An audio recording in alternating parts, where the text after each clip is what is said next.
20 साल पहले खैरपुर गांव की पहाड़ियों के बीच बसे उस सन्नाटे भरे जंगल में एक बच्चा रहस्यमय ढंग से गायब हो गया था। उसका नाम था विवेक। पूरा गांव टॉर्चें लेकर उसे ढूंढता रहा, लेकिन बस उसका टूटा हुआ खिलौना और खून के छींटों वाले कपड़े मिले।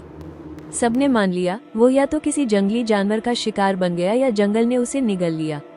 वक्त बीत गया, परिवार बिखर गया, गांव उस हादसे को भूलकर आगे बढ़ने लगा। लेकिन एक दिन 20 साल बाद धूल से सनी सड़क पर शहर से आया एक आदमी खड़ा था और उसने कहा, मैं विवेक हूँ। उसकी आंखों में वही रंग, वही चेहरा, लेकिन एक अजीब सा सूनापन। वो सब जानता था, बचपन की बातें, अपने घर का नक्शा, यहाँ तक कि नीलम के साथ खेले गए खेल भी। पर उसे एक बात याद नहीं थी, वो कैसे और कहाँ गायब हुआ था। गांव वालों ने शक और डर के बीच उसे जगह तो दी, लेकिन तभी अजीब घटनाएं शुरू हो गई। गांव के पालतू जानवर एक एक कर गायब होने लगे।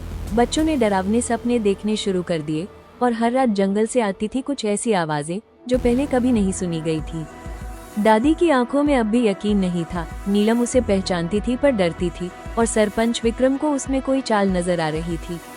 एक दिन विवेक की पुरानी जैकेट में एक जादुई ताबीज मिला, जिसके पीछे एक लिपि थी जो अब गांव में कोई पढ़ नहीं सकता था, सिवाय उस बूढ़े साधु बाबा के जो बरसों से जंगल के किनारे रहते थे।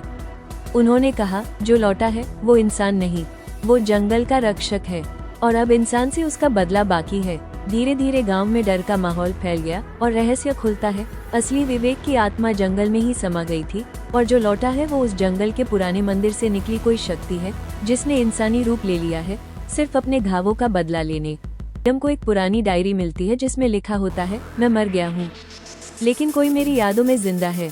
एक तेज हवा चलती है, मंदिर की घंटियां अपने आप बजती हैं। उसका मकसद है इंसानों से बदला लेना, क्योंकि इंसानों ने ही उस जंगल को उजाड़ा था। गांव के लोग फिर से एकजुट होते हैं। नीलम और विक्रम उस मंदिर में जाकर सत्य का सामना करते हैं।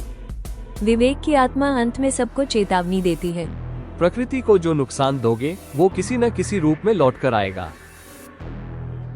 मॉरल ऑफ द स्टोरी, प्रकृति का संतुलन बिगाड़ोगे तो वो कभी न कभी किसी न किसी रूप में तुम्हें जवाब देगी। हर वापसी खुशी की नहीं होती, कुछ वापसी डर और चेतावनी लेकर आती है।